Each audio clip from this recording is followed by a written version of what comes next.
faire en sorte qu'on sorte le plus indemne possible de la crise, mais aussi pour protéger les emplois des salariés au niveau du Luxembourg.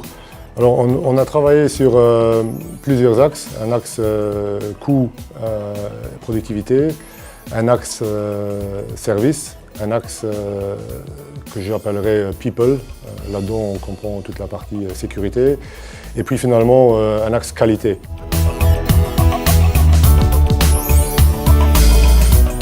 Donc on a fait des value stream up, des pertes à chaque niveau de l'entreprise, en commençant par le receiving où on reçoit la matière première, et on a enchaîné tous les processus de fabrication jusqu'à l'expédition. Et donc on a essayé d'identifier à chacune de ces étapes quelles étaient les pertes et comment on pouvait les éliminer.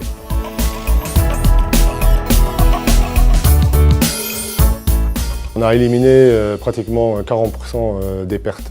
On a plus de 2 millions d'euros de savings par an. Si je dis plus de 2 millions d'euros de savings, ça c'est faire plus de volume avec le même nombre de personnes, donc augmenter la productivité par personne, c'est réduire les pertes, c'est réduire la consommation d'énergie, c'est réduire le coût pour éliminer nos déchets, c'est améliorer en fait chaque source de dépenses de façon continue tous les ans. On a amélioré la productivité, la qualité plus vite que les autres.